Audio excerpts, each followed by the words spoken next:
नमस्कार, स्वागत आप सभी का टारगेट विद के में। आज हम पढ़ेंगे 9th क्लास ज्योग्राफी का फर्स्ट लेसन। सिलेबस के बारे में पिछली क्लास में हम डिस्कस कर चुके हैं। अगर आपने पिछली क्लास नहीं देखी प्लीज़ पिछली क्लास ज़रूर देखें, जिसके बारे में सिलेबस के बारे में डिस्कस किया था। कैसा आपका सिलेबस है 9th क्लास का। 9th क्लास सामाजिक विज्ञान की पुस्तक है समकालीन भारत 1, कक्षा 9 के लिए भूगोल की पाठ्य पुस्तक। ये आपके 6 लेसन है इस बुक के अंदर। आज हम डिस्कस करेंगे पहला लेसन, भारत आकार और स्थिति। तो बिना किसी देरी के शुरू करते हैं आज की हमारी क्लास, भारत आकार और स्थिति। अगर आपने अब तक हमारे चैनल को सब्सक्राइब नहीं किया है तो प्लीज़ चैनल को सब्सक्राइब जरूर करें और बेल आइकन का बटन भी दबा दें ताकि आपको नई क्लास की नोटिफिकेशन है वो मिलती रहे। भारत विश्व की प्राचीनतम संस्कृतियों में से एक है। पिछले 5 दशकों में भारत ने सामाजिक आर्थिक रूप से बहुमुखी उन्नति की है। कृषि, उद्योग, तकनीकी, सर्वांगीण आर्थिक विकास में अद्भुत प्रगति हुई है। भारत का विश्व इतिहास में महत्वपूर्ण योगदान रहा है।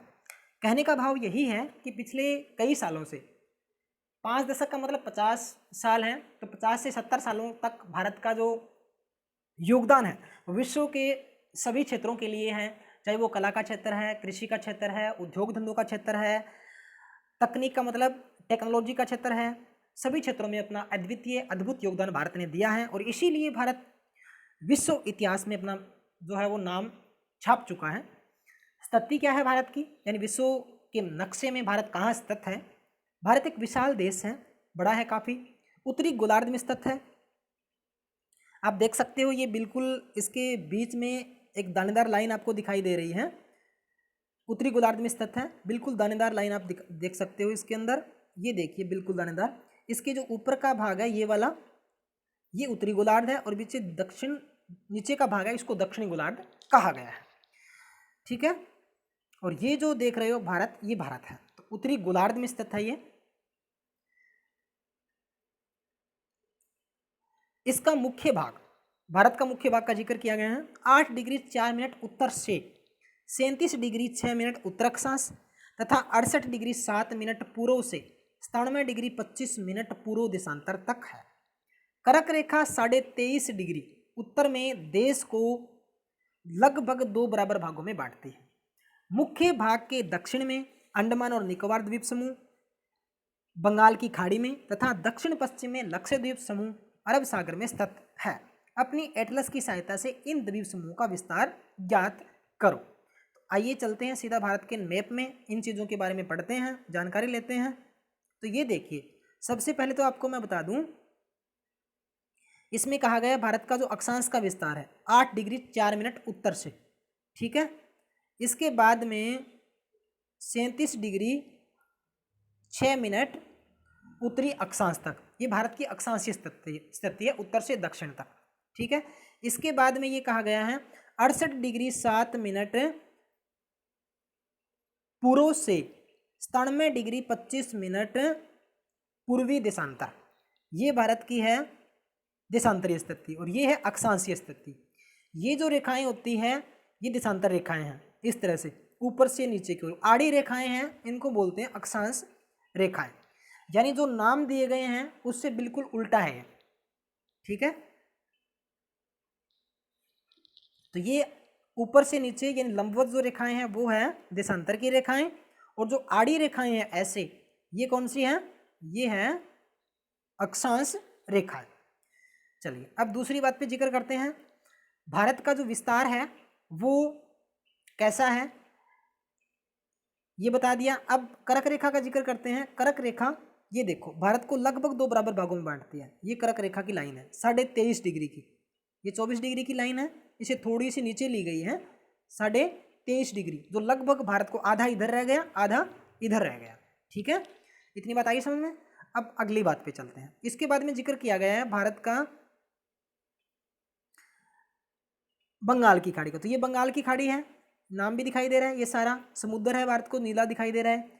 ये अंडमान निकोबार द्वीप समूह जो बंगाल की खाड़ी में स्थित है। ये अरब सागर है, ये लक्षद्वीप है, तो अरब सागर में स्थित है लक्षद्वीप। ये भारत का केंद्र शासित प्रदेश है, ये भी केंद्र शासित प्रदेश है अंडमान निकोबार द्वीप समूह, ठीक है। ये भारत का पूर्वी छोर है, ये दक्षिणी छोर है, ये पश्चिमी छोर है, ऊपर की साइड रह गया वो पूर्वी छोर हो गया, ठीक है। आई बात समझ में। चलिए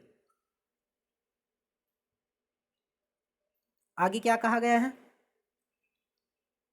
क्या आप जानते हैं भारत संघ राज्य का सबसे दक्षिणी बिंदु जो इंदिरा बिंदु कहा जाता था, सन 2004 में सुनामी लहरों के कारण समुद्र में जलमग्न हो गया। तो ये भारत का सबसे दक्षिणी छोर है वो ये है, जहां 8 डिग्री 4 मिनट लिखा हुआ है। ये बिल्कुल इस समुद्र के अंदर इंदिरा पॉइंट क्षेत्र था, जो 2004 में सुनामी के प्रभाव के कारण है वो समुद्र में लीन हो गया। तो यहाँ इस एरिया के अंदर समुद्र के अंदर दक्षिणतम बिंदु इंदिरा पॉइंट था, जो भारत का सबसे दक्षिणतम छोर था, जिसको बाउंड्री कहते हैं सबसे अंतिम, वो 2004 में सुनामी के कारण है वो समुद्र में लीन हो गया। ये जानकारी हमारे लिए थी। अब बात करते हैं भारत के आकार की। तो आकार कैसा है, भारत के भूभाग का कुल क्षेत्रफल लगभग 32.8 लाख वर्ग किलोमीटर है, यानी कुल भूगोलिक क्षेत्र है वो 32.8 लाख वर्ग किलोमीटर है। भारत का क्षेत्रफल कितना है, 32.8 लाख वर्ग किलोमीटर है। भारत का क्षेत्रफल विश्व के कुल भूगोलिक क्षेत्रफल का 2.4% है, यानी भारत का जो कुल क्षेत्रफल है वो भूगोलिक क्षेत्र का 2.4% है। चित्र 1.2 में स्पष्ट रूप से बताया गया है कि भारत विश्व का 7वां बड़ा देश है। तो चित्र 1.2 देखो, ये देखिए, ये दिखा रखा है प्रति 10 लाख वर्ग किलोमीटर, और नीचे दिखा रखे हैं देशों के नाम। ठीक है, तो ये आंकड़ा है, ये आंकड़े कहाँ से लिए गए हैं इसका स्रोत भी बता रखा है हमें। ये जो स्रोत है वो हमें कहाँ से लिया गया, ये देखिए, United Nations demographic year book 2009-10 से ये आंकड़े लिए गए हैं। तो बिल्कुल सही आंकड़े हमारे सामने प्रस्तुत किए गए हैं। तो सबसे बड़ा देश है वो कौन सा है, वो है रूस, पहला बड़ा देश। दूसरा है कनाडा, तीसरा है संयुक्त राज्य अमेरिका, चौथा है चीन, पांचवां ब्राजील, छठा ऑस्ट्रेलिया और 7वें नंबर पर आता है भारत। ठीक है, तो 7वां बड़ा देश है। तो आपको 2 याद रखने हैं, एक बार पहला रूस याद रख सकते हो, बड़ा है, और दूसरा 7वें नंबर पर कौन सा है, भारत। तो आपके लिए मैक्सिमम क्वेश्चन यही बनेगा कि भारत विश्व में कौन सा देश है क्षेत्रफल की दृष्टि से 7वां बड़ा देश है। ठीक है, चलिए आगे बात करते हैं। अब है भारत की स्थल रेखा की लंबाई 15,200 किलोमीटर और समुद्री तट रेखा अंडमान निकोबार द्वीप समूह तो लक्षद्वीप के साथ 7,516.6 वर्ग किलोमीटर। 2 आंकड़े हैं। भारत की स्थल सीमा की लंबाई 15,200 किलोमीटर है, और भारत की तटरेखा की लंबाई जिसमें लक्षद्वीप और अंडमान निकोबार द्वीप समूह को भी जोड़ना है वो है 7,516.6 किलोमीटर। ये एक और जानकारी आपके लिए है। अगली बात क्या है, भारत के उत्तर पश्चिम उत्तर पूर्वी सीमा पर नवीनतम वलित पर्वत है, यानी नए नए पर्वत श्रृंखलाएं नवीन वलित पर्वत हैं, वल्य हैं, मोड़दार पर्वत हैं। इसके दक्षिण का भूभाग उत्तर में चौड़ा है, यानी भारत के उत्तर पश्चिम वहाँ पे हिमालय स्थित है। उत्तर पूर्वी सीमा पर नवीनतम वलित पर्वत है। इसके दक्षिण का भाग, यानी जैसे जैसे दक्षिण की ओर जाते हैं तो इसका जो भाग है उत्तर में चौड़ा है। ठीक है, और 22 डिग्री उत्तरी अक्षांश से हिंद महासागर की ओर संकरा होता जाता है। संकरे का मतलब होता है तंग या पतला कह सकते हो। ठीक है, कम चौड़ा। इसके पश्चिम में अरब सागर तथा पूर्व में बंगाल की खाड़ी स्थित है। तो अरब सागर बंगाल की खाड़ी हम देख चुके हैं नक्शे के अंदर पहले ही। चित्र 1.3 में देखिए कि अक्षांश और देशांतर का विस्तार लगभग 30 डिग्री है। ठीक है, फिर भी पूर्व पश्चिम का विस्तार उत्तर दक्षिण के विस्तार की अपेक्षा कम प्रतीत होता है।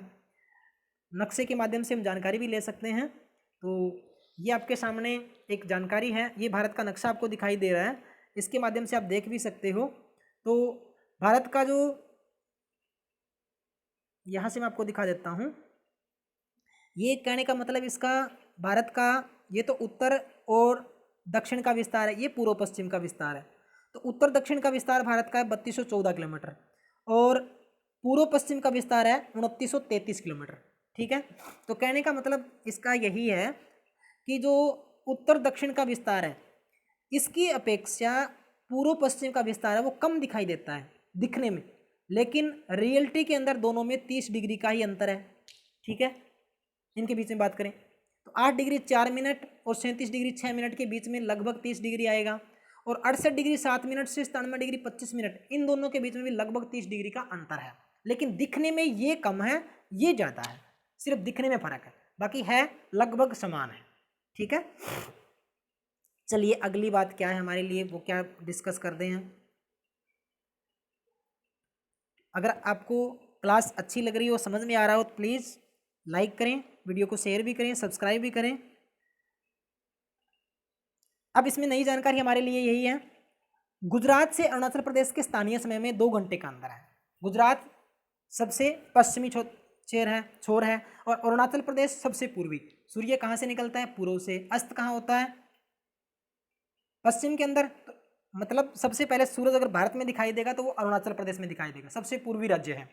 और सबसे पश्चिमी राज्य गुजरात, वहाँ सबसे बाद में दिखाई देगा। तो वहाँ के और दोनों के समय में 2 घंटे का अंतर है।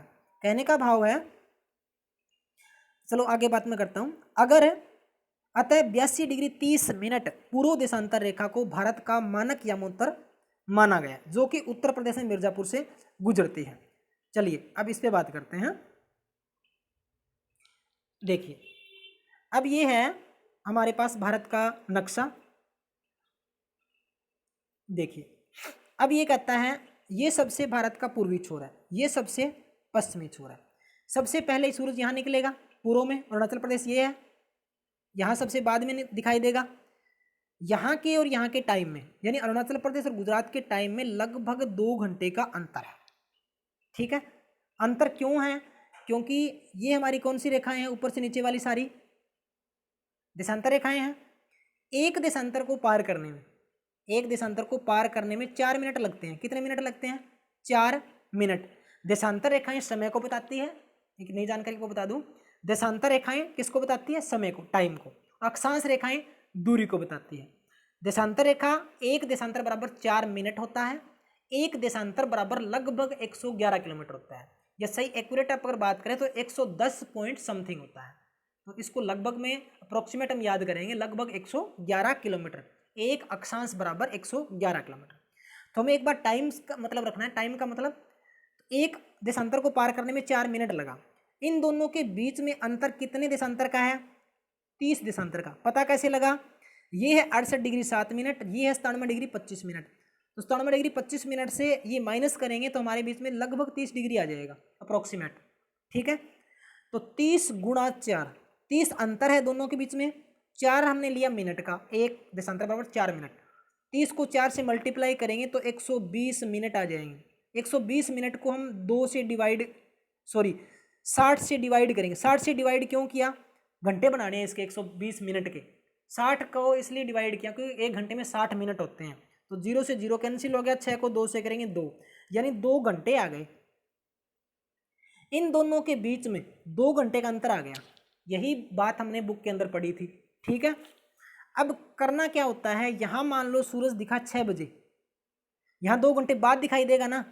यहाँ कितने बज गए? अब 8 बज गए। लेकिन यहाँ के लोगों की घड़ी में 6 बजे हैं और यहाँ के लोगों की घड़ी में बज गए 8। एक ही देश के अंदर 2 अलग अलग घड़ियाँ पॉसिबल नहीं हैं। ठीक है, संभव नहीं है। ठीक है, तो सारे भारत की घड़ी एक जैसा टाइम बताए, इसलिए क्या काम किया गया, यहाँ के लोगों को ज़्यादा फर्क ना पड़े और यहाँ के लोगों को भी ज़्यादा फर्क ना पड़े, इसलिए दोनों के बीच का टाइम ले लिया गया था। इन दोनों को सिस्टम से, जैसे यहाँ 97 डिग्री के लगभग लाइन है और यहाँ है 68 डिग्री, तो इन दोनों के बीच का अप्रोक्सीमेट जो टाइम है वो यहाँ से गया। ये देखिए, ये रेखा दिखाई दे रही है आपको, एक दानेदार। ठीक है, इसको बिल्कुल साफ कर देता हूँ, मैं आपको फिर से बताता हूँ। इन दोनों के बीच में ये देखो रेखा है, ये रेखा दानेदार जो दिखाई दे गई है, ये 82 डिग्री 30 मिनट की रेखा है। ठीक है, पश्चिमी यामोत्तर है, मानक यामोत्तर जो भारत की है, मानक यामोत्तर जिसको कहा गया है, ये भारत को बराबर टाइम देती है, यानी इसके इधर और इधर के लोगों को ज़्यादा फर्क नहीं पड़ता। अब यहाँ मान लो 6 बजे हैं, यहाँ 8 बजे हैं, यहाँ कितने बजेंगे? 7। अब इनको भी 1 घंटे, इनको भी 1 घंटे। ठीक है, तो दोनों के बीच का टाइम ले लिया। अब काम क्या हुआ, अब इस लाइन के हिसाब से सारे भारत की घड़ी है वो एक जैसी हो गई। अब यहाँ भी 7 बजे हैं, यहाँ भी 7 बजे हैं, यहाँ भी 7 बजे हैं, यहाँ भी 7 हैं, यहाँ भी 7 है, यहाँ भी 7 है, यानी सारे भारत की घड़ी है वो अब एक जैसा टाइम दिखा रही है। क्योंकि भारत का जो मानक समय है वो कहाँ से लिया गया है, यहाँ से लिया गया है। ठीक है, ये रेखा कहाँ से गुजरती है, जहाँ से भारत का मानक समय लिया गया है। आपकी बुक के अंदर मैंने पढ़ा था, उत्तर प्रदेश में मिर्जापुर नामक स्थान से ये रेखा गुजरती है। ठीक है, उत्तर प्रदेश में मिर्जापुर, इलाहाबाद में नैनी नामक स्थान से इसका मानक समय भारत का वो लिया गया है। ये रेखा गुजरती है यहाँ, ये जगह है मिर्जापुर, ठीक है, उत्तर प्रदेश में।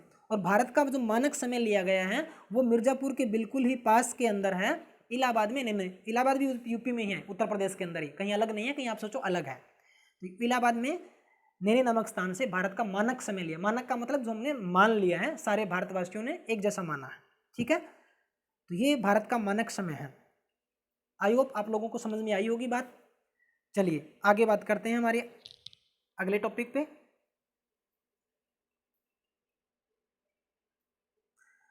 तो यहां तक हमारा हो गया। अब हम बात करते हैं भारत का विश्व। भारतीय भूखंड एशिया महाद्वीप के पूर्व और पश्चिम के मध्य में स्थित है। यानी भारतीय जो भूखंड है, प्रायद्वीपीय भारत है, वो एशिया महाद्वीप के पूर्व और पश्चिम के मध्य में स्थित है। इस भारतीय भूभाग एशिया महाद्वीप का दक्षिण विस्तार है, यानी एशिया महाद्वीप के लगभग पूर्व और पश्चिम के मध्य में स्थित है, ये बिल्कुल सेंटर के अंदर। भारतीय भूभाग एशिया महाद्वीप का दक्षिणी विस्तार है, यानी दक्षिण में है, पूर्व पश्चिम के मध्य में है, लेकिन दक्षिण की साइड है।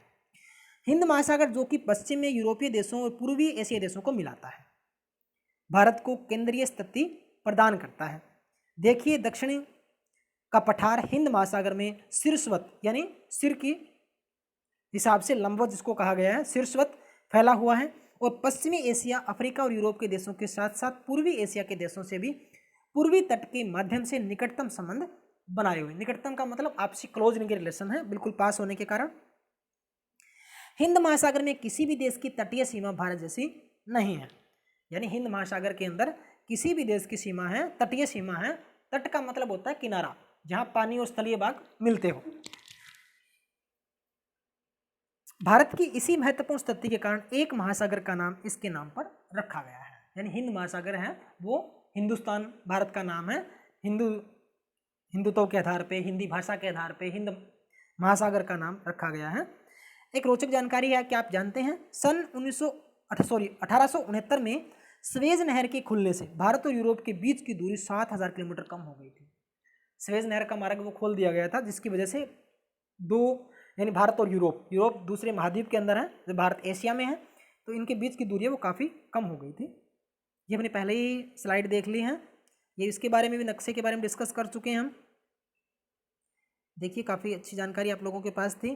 ये भी डिस्कस किया था हमने, दूसरे देशों के साथ संबंध भारत का, स्वेज नहर के बारे में हमने पढ़ा। आगे इसके बारे में अलग अलग बातें हम पढ़ते रहेंगे। पड़ोसी देशों के बारे में दे रखा है, आपकी बुक के अंदर भी दे रखा है। इसका समुद्री मार्ग है, ये सारे के सारे दानेदार जो दिखाई दे रहे हो, इंडेक्स दिखाई दे रहा है, इसके अंदर आप देख सकते हो, ये इंडेक्स है, वायु मार्ग और इंडेक्स का मार्ग है डॉट वाला। चलिए, भारत का विश्व के देशों के साथ संपर्क युगों पुराना, युगों का मतलब कई साल, वर्षों, 100 से ज़्यादा साल युग बीत गए, परंतु यह संबंध समुद्री जलमार्गों की अपेक्षा भूभागों से होकर था। आजकल क्या है, रिलेशन बन गई हवाई मार्ग से, समुद्री मार्ग से, इनसे संबंध बन गए, लेकिन पहले ये जो संबंध थे वो समुद्री जलमार्गों की अपेक्षा भूभागों से, यानी सड़क मार्ग से होकर के ज़्यादा होते थे। उत्तरी पर्वतों के दर्रों से, दर्रों का मतलब पहाड़ों को काट कर जो मार्ग बनाए गए हैं, उत्तरी पर्वतों के दर्रों से अनेक यात्री प्राचीन काल में भारत आए, जबकि समुद्री मार्ग बहुत समय तक ज्ञात नहीं थे। ज्ञात का मतलब समुद्री मार्ग का पता नहीं था, काफी सालों तक पता ही नहीं लगा। इन मार्गों से प्राचीन समयों से विचारों और वस्तुओं का आदान प्रदान होता रहा है, यानी समुद्री मार्गों से, दर्रों से पुराने समय से ही व्यापार आदि या विचारों का आदान प्रदान जो भी होता था। भारत का पश्चिमी, मध्य और पूर्वी एशिया तथा दक्षिणी एशिया के पड़ोसी देशों के साथ एक अद्भुत संपर्क रहा है। इसी प्रकार उपनिषदों के विचार, यानी धार्मिक जो ग्रंथ है हमारे, वेद, पुराण, उपनिषद वगैरह, रामायण, पंचतंत्र की कहानियाँ, भारतीय अंक एवं दशमलव, यानी जो वैदिक ज्ञान, दशमलव ज्ञान, भारतीय अंक एवं दशमलव प्रणाली आदि संसार के विभिन्न भागों तक पहुंच सके। मसाले, मलमल आदि कपड़े तथा व्यापार के अन्य सामान भारत से विभिन्न देशों को ले जाए जाते थे। अन्य सामान भारत से विभिन्न देशों में ले जाए जाते थे। इसके विपरीत यूनानी स्थापत्य कला तथा पश्चिमी एशिया की वास्तुकला के प्रतीक मीनारों तथा गुंबदों का प्रभाव हमारे देश के विभिन्न भागों में देखा जाता है। पुराने ज़मानों में जो चित्रकारी है वो पत्थरों पर होती थी, या जिसको भित्ति चित्र भी बोलते हैं, दीवारों पर चित्र बना करके गुंबद इत्यादि पे चित्रकारी है, वास्तुकला भवन निर्माण से संबंधित है। तो ये सारी की सारी जो चीज़ें हैं वो पुराने समय से देखी जा रही है, प्रचलन के अंदर हैं। अब बात करते हैं भारत के पड़ोसी देशों की। भारत का दक्षिणी एशिया में एक महत्वपूर्ण स्थान है। भारत में 29 राज्य। अब देखो ये, क्योंकि थोड़ा सा आपके सामने पुराने, क्योंकि बुक के अंदर पुराने आंकड़े हैं, तो ये यहाँ पे 29 राज्य दे रखे हैं। तो वर्तमान में भारत में 28 राज्य हैं, ठीक है। 7 केंद्र शासित प्रदेश दे रखे हैं। तो अब कितने हैं? अब 9 हैं। तो अब जम्मू कश्मीर को राज्य का दर्जा नहीं हटा दिया गया, वहाँ पे 2 केंद्र शासित प्रदेश, जम्मू कश्मीर और एक लद्दाख। तो टोटल 28 राज्य और 7 केंद्र शासित प्रदेश हैं। तो मैं आपके लिए एक राज्यों की वीडियो और एक केंद्र शासित प्रदेश की जो वीडियो है वो जरूर बनाऊंगा आपके लिए। तो आपको भारत के 28 राज्यों, सभी केंद्र शासित प्रदेश और इसकी राजधानियों का अवश्य नॉलेज होना चाहिए, क्योंकि ज्योग्राफी भूगोल है, इसको पढ़ने के लिए आपको राज्यों का, सभी की बाउंड्री, राजधानी, केंद्र शासित प्रदेश, पड़ोसी राज्यों का जानना, उसके बारे में जानकारी अवश्य होनी चाहिए। भारत की भूमि की सीमाएं पाकिस्तान, अफगानिस्तान यानी पड़ोसी देश हैं, इनके साथ मिली हुई हैं। क्या आप जानते हैं, रोचक जानकारी आपके लिए है, सन 1947 से पूर्व भारत में 2 प्रकार के राज्य थे, प्रांत और रियासतें। यानी आज़ादी से पहले भारत में प्रांत और रियासत थे। वायसराय द्वारा अंग्रेज नियुक्त अंग्रेजी या अंग्रेज अधिकारी प्रांतों पर शासन करते थे। रियासतों का शासन स्थानीय शासकों द्वारा पैतृकता के आधार पर अंग्रेजी शासकों की प्रभुसत्ता मानवीय मानकर स्वायत्तता से स्वीकार किया जाता था। कहने का भाव यही है कि प्राचीन समय में अंग्रेजों का अधिकार था, वहाँ के राजा महाराजाओं के जो भी कानून थे, जो भी उनके नियम थे, उन्हीं को लोगों को मानना पड़ता था। अंग्रेजी सरकार की जो प्रभुत्ता है, दादागिरी कह सकते हो, एक प्रकार से हुक्म कह सकते हो, शासन कह सकते हो, उन्हीं को भारतीयों को मानना पड़ता था। ये भारत और उनके पड़ोसी देश देख सकते हो आप। भारत के पूरे राज्य इसके अंदर दे रखे हैं, सभी राज्यों की राजधानी दर्शाई गई है, आपकी बुक के अंदर भी है, पड़ोसी देशों के नाम भी दर्शा रखे हैं, देख सकते हो आप अच्छी तरीके से। ये आपके अभ्यास के प्रश्न हैं, तो पहले आप लेसन को अच्छे से समझिए। आपको अभ्यास के प्रश्नों की जो वीडियो है मैं अलग से प्रोवाइड करवा दूंगा, इसके आंसर भी आपको मिलेंगे, क्वेश्चन आंसर है वो भी आपको मिल जाएंगे। तो आई होप आप लोगों को वीडियो क्लास अच्छी लगी होगी। अगर आपको वीडियो समझ में आई है प्लीज़ हमारे वीडियो को लाइक करें, चैनल को सब्सक्राइब करें और शेयर करना ना भूलें। मिलते हैं नेक्स्ट क्लास के अंदर। Thank you.